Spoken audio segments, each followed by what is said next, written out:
Hey everyone, Kev from the Lorcana Lexicon here.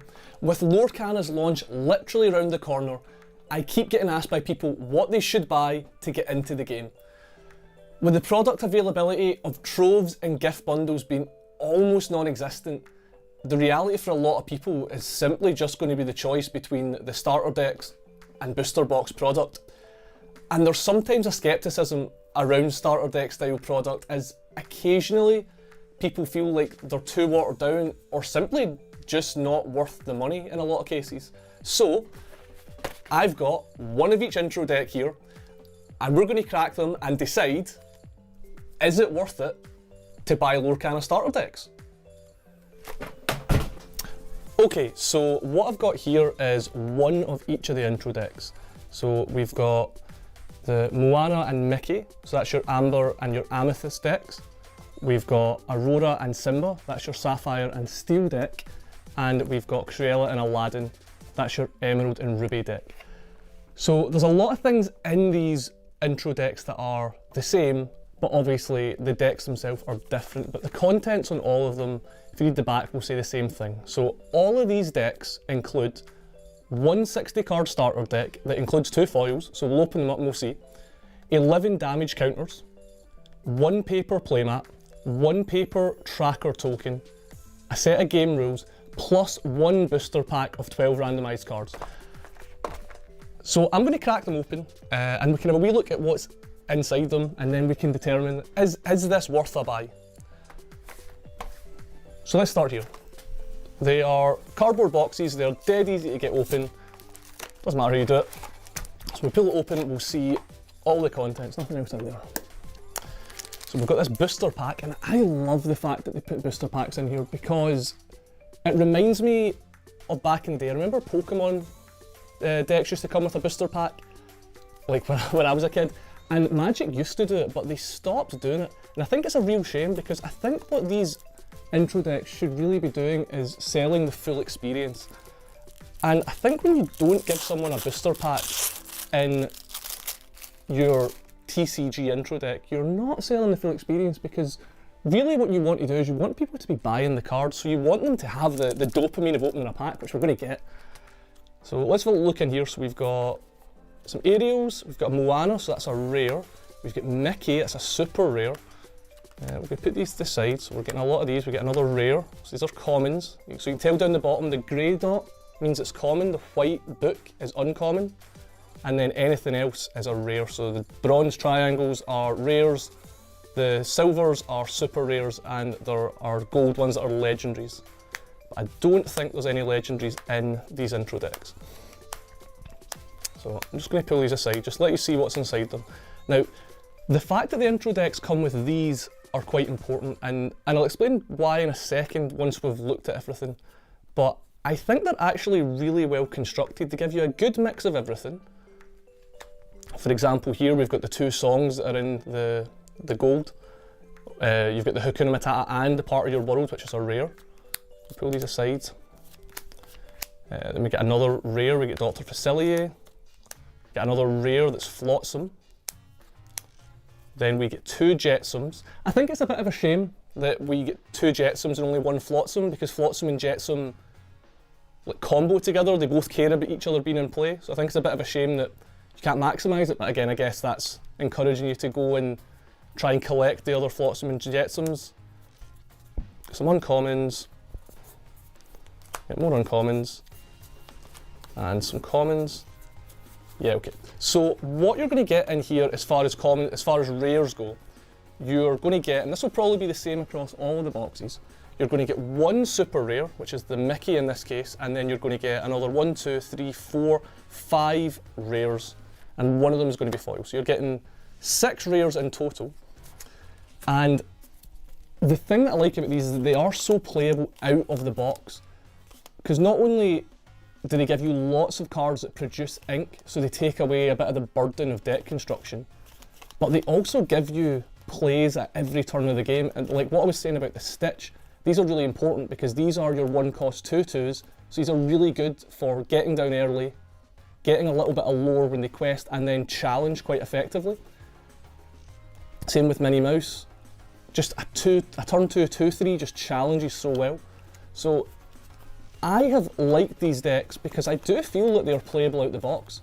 They're obviously not optimised out of the box, but I mean, they want you to go get more packs, build the deck the way you want it, and that's what a card game, or a trading card game at the very least, should be about. It should be about optimising it for the experience you want.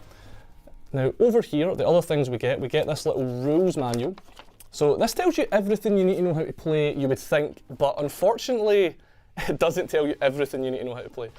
The one thing I don't like about this is the fact that there's a little QR code that takes you to an app that teaches you how to play. I kind of wish that they just gave you everything out of the box.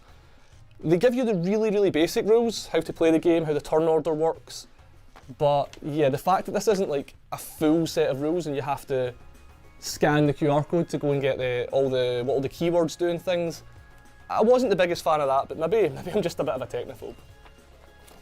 Because yeah, I guess everyone does have smartphones nowadays, so it's not too big of a stretch to make. And then here, I really like this as well. Now, it reminds me again back in the day buying the Pokemon intro decks when I was a kid, and you got these big fold-out paper playmats. This is a bit smaller, but again, this is all it has to be. Gives you a place to put your deck, gives you a place to put your discard, shows you where your in-play card should go, shows you where your inkwell should go. And I really like the lore tracker that goes up the middle, because then you can just use one marker. I've never liked using dice to keep track of life totals and things in Magic, so the fact that the playmat has the lore tracker on it, I think that's really good. And then over here, we have some counters to use as damage counters. So again, it makes it playable out the box. I think I would rather use like D60s to mark the damage on my characters, but yeah, the fact that you've got a playmat, the fact you've got a full 60 card deck straight out of the box, ready to go. The rules, like I said, they are what they are. And then they also give you the booster pack. And yeah, this is how they get you. And like I said, I just love the fact that they give you it. It's not just a deck. You don't just open it and go, okay, now we're going to play. You also get that little bit of magic. You also get the dream, you know, that whole where dreams come true mentality. So let's crack this open and see if we can get something sick. Okay, so again, we get more Hakuna Matatas and things, and that's good as well that they don't give you full sets, full fours of anything, because it means in this pack, when I open a Hakuna Matata, I'm like, oh, now I've got 4, now I can play 4 Hakuna Matatas in my deck. So that's a nice feature as well. The fact it's not full play sets does make it appealing to get this pack, because you can start padding out your deck straight away. Robin Hood, that's a good hit. So you see there, oh, it's a silver, so we've got 2 super rares in our first pack, and a foil part of your world. So this was actually really good to open alongside this. We get the part of the world that slots right into this deck, we get the Stitch that can slot right into this deck, and yeah, 3 rares in one pack is great. Yeah, if you're wondering if this box was worth it, it definitely is. So I'm going to rush through opening the other ones. I'll do a little bit of a time lapse because, like I said, all of their contents are very similar, but I do want people to get the kind of full experience of what's in the rest of them.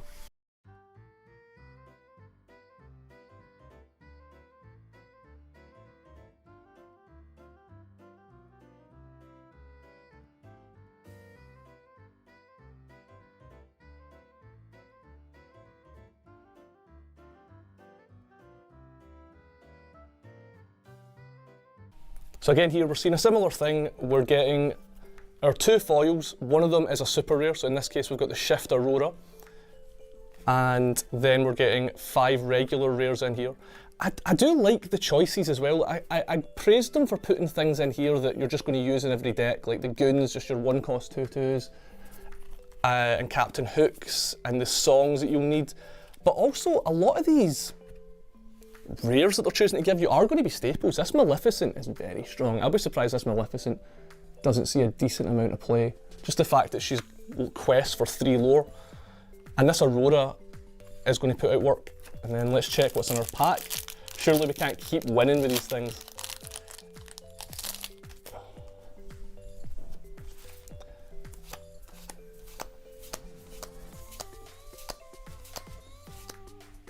Another super. Another super, whole new world. I'd said this in my box opening, this card seems ridiculous, but yeah, a whole new world. Okay, and a shiny Gaston. So we didn't do the triple, but again, that's a pack with 2 supers. So out of this one intro box, we got 3 supers and all the rares. it might just be my pack opening luck, but this has felt really good.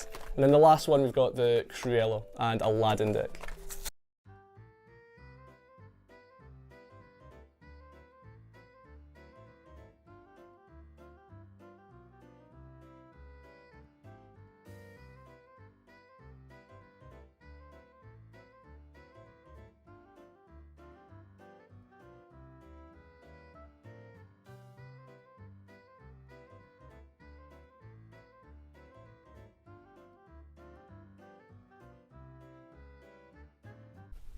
Okay, yep, same deal again. We've got our 2 foils, 1 super, and 4 regular rares.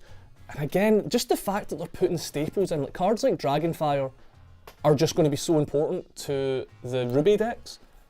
Just the fact you get 3 of them in the intro deck, and it isn't uncommon, they could have been stingier than this. It's just like really generous of them. They want people to play this game and they want the decks to feel good. So, yeah. I'm just very impressed with everything. You know, I've said this multiple times on Lorcana. I just feel like Ravensburger have nailed this. They have put out a good product, they have marketed it super well, it looks gorgeous. I just, really struggle to find many faults with it. Plasma Blaster, okay, another super and another rare.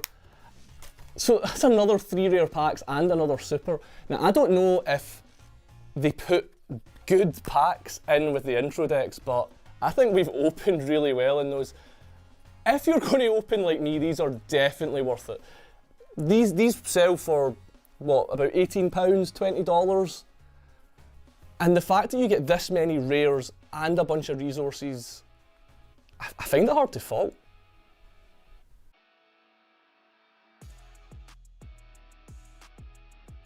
Yes. I think it's very obvious that these decks are great pickups for anyone looking to start the game. The decks themselves provide you with a good base to get working on, playable cards at all points in the curve, lots of sources of ink, and a reasonable amount of staples and rares actually. And I can't stress enough how good it feels to get that 1 extra pack in there. We obviously opened really well, but the fact that you can instantly start tinkering with your pre-con as soon as you open it allows you to start engaging with the deck building aspect of the hobby right away, and that's so important. You can start deck building and you can start playing straight out of one product. The small playmat is nice, the tokens are useful if you don't have any dice lying around. No, this is an absolute home run of a product for less than the price of 4 regular booster packs. I mean, less than the price of 3 regular booster packs if you discount the actual pack that's inside it. I cannot recommend these enough. Hopefully this has been useful to you in making more informed decisions about your Lorcana purchases. And if you enjoyed the content, give us a wee like and subscribe. It's a great way to show your support for the channel, and it means you won't miss out on more content like this one. And I guess I'll catch you for the next one.